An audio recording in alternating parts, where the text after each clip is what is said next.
Assalamu Assalamu alaikum wa rahmatullahi wa barakatuh. Welcome back to the next video. Well, this is Waqar Ahmed, and in today's video, I'm gonna look at kinds of clause. Specifically, our subsidiary topic of today is gonna be adjective clause. In my previous video lesson, I discussed first kinds of clause: dependent, independent, subordinate, main, principal clauses. What these are, actually there are only two types of clause with many names, and then I specified two, noun clause. And so I told you that I would do a video lesson on adjective clause, or I may upload or on the topic that would be kinds of sentences. So I have chosen my topic adjective clause for today. Let's begin. Adjective clause. First of all, let's look at what adjective clauses are, right? Adjective clauses are dependent or subordinate clauses that do the work of an adjective, right? So what you have to keep in your mind is adjective clauses are also subordinate or dependent clauses, right? That act as adjectives in sentences. Well, uh, here's the thing should be taken into consideration or account, that is, these clauses may come after the noun or noun phrase which they modify, right? If noun phrase is being modified by by an adjective clause, then it should come just after that. Or if it is modifying, or it is defining, or it is qualifying one word noun, then it should come immediate after that particular noun, right? By the way, one more thing I would like to mention here, that inshallah, without making any promise, with no commitment, I do have intention to do a video lesson on misplaced or dangling modifiers, right? Because it's important that we know what these misplaced and dangling modifiers are. These mistakes happen or are made even by, I would say, good writers. I am reluctant to say that even by professionals, right? Not only by novices. The novices are the ones who have just begun to write. So moving ahead one step further, these clauses may be of two types that are followings. Now, these adjective clauses may be classified into two further types, which are uh, first defining relative clause, another non-defining relative clause. Now, this first type can be called defining relative clause, or you may even say identifying relative clause, or it has one more name, or there is one more name which it is known by, that is restrictive relative clause. Three names, one nature of clause, one type of clause. And here we have three names, another nature, or another type of clause, right? Make sure these three names be used for the same kind of clause. Don't get confused, right? Like you might have three names, maybe. Moving ahead. Now, let's look at what defining relative clause is, right? Well, in main clause, it identifies a thing or person. So what defining relative clauses really do is they identify things or people, right, in main clause or in only a sentence. Sometimes these are the part of a clause, or sometimes these become the part of a clause which is itself a complete sentence. A defining relative clause may be introduced by one of the following pronouns, right? So these adjective clauses may begin with one of these, or it may be introduced by one of these following pronouns, right? Which are which, whom, who, that, whose. Now examples are given below. What you have to note is all the clauses which are in bold type are actually adjective clauses, first of all, and namely they are defining relative clause. Let's read the first example. He's the boy whose father has passed away, right? So uh, what you have to also note is that defining or identifying or restrictive relative clauses are essential part of that clause in which they are used, right? It means you can't really avoid them. If you do so, then there's deficiency or scarcity of information. It might set your clause might not make complete sense, or it might make complete sense, but there might be need of there might still be need of some pieces of information, right, that you should add. So you don't separate them with comma. Defining relative clauses are not separated by comma, right? So as you can see in the first example I have given there, he is the boy. Which boy is he, right? He is the boy whose father has passed away, whose father has died, right? So now who from the words from whose to away, passed away phrase, phrasal verb. These all words, this entire group of words actually is a defining relative clause, and mainly it is an adjective clause, right? And so this adjective clause modifies the noun, which is boy, that is preceding it, right? That is just before this clause, which is boy.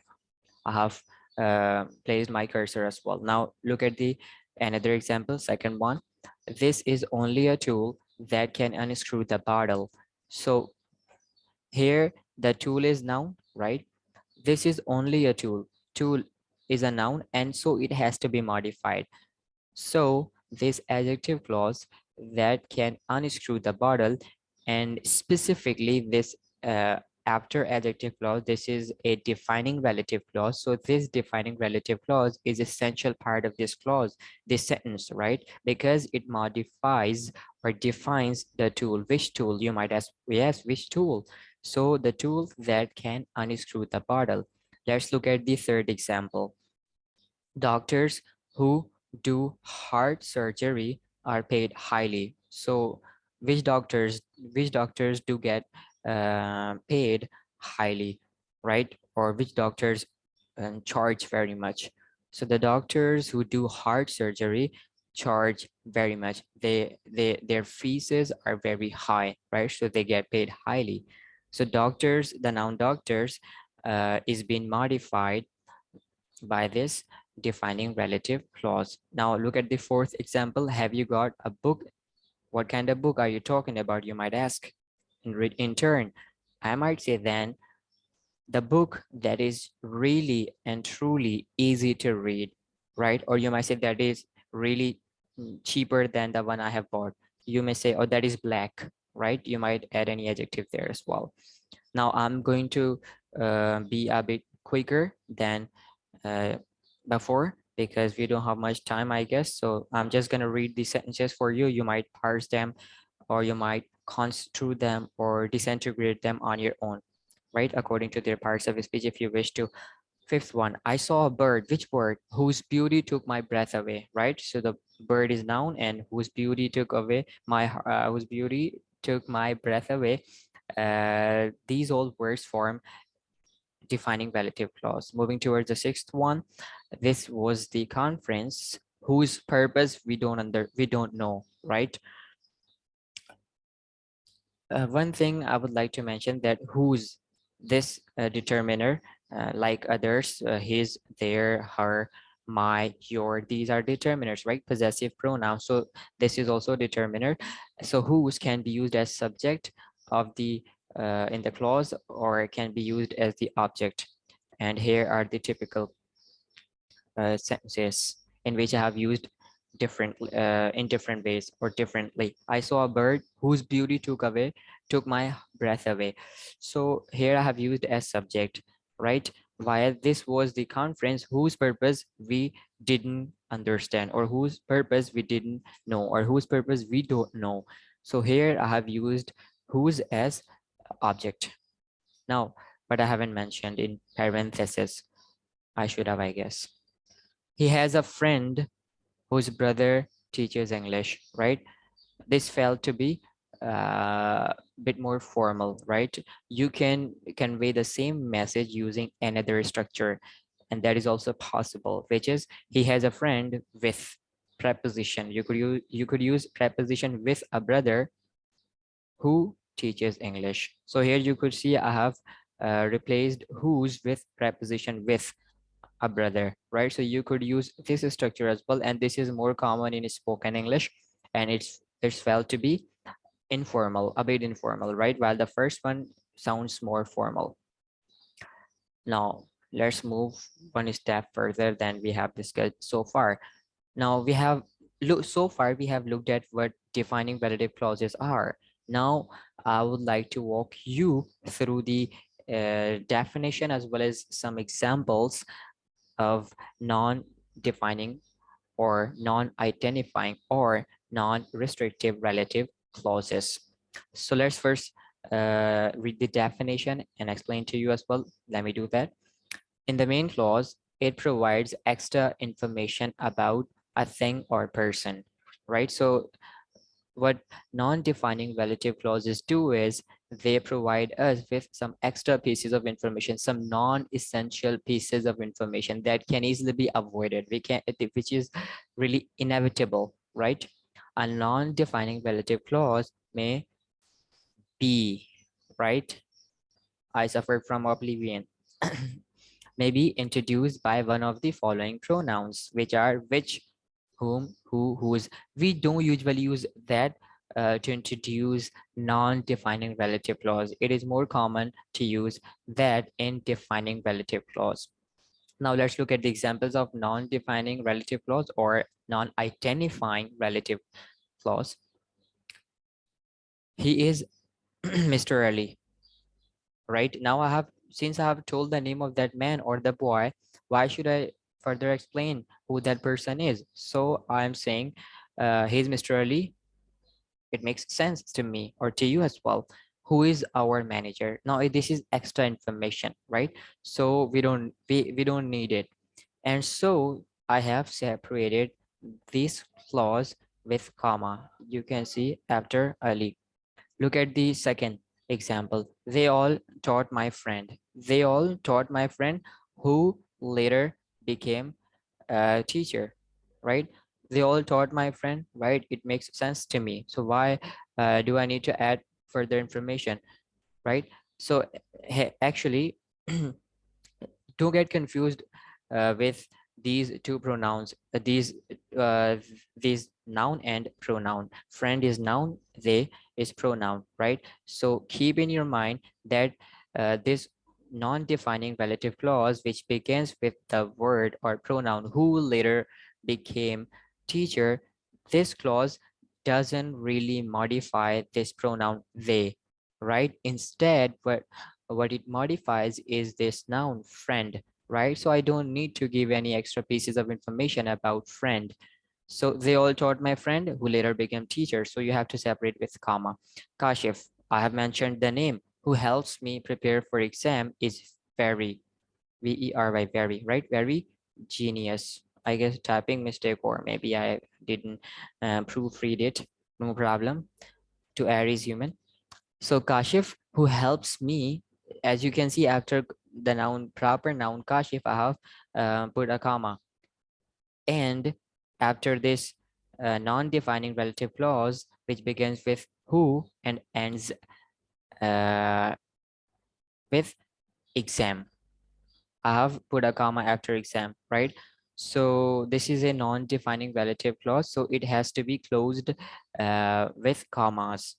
So have I. You could even understand this clause by reading, just skipping this non-defining relative clause. Let me do that for you. Kashif is very ingenious. It makes sense to me and to you as well, right? But if I say Kashif, who helps me prepare for exam, is very genius. So now this clause interrupts my reading, and so you have to separate with comma, and it is non-essential information as well. Note that clauses of these types are separated with comma, as I have told you as well. So I hope you like this video and you learned few things new from this video lesson. So now I would like to end right here, and inshallah going to do another video lesson, inshallah, without any promise. And may hopefully our next video lesson topic would be adverbial clause or adverb clause. So let me see you off. Inshallah, gonna see you the next time. Till then, take care and Allah Hafiz.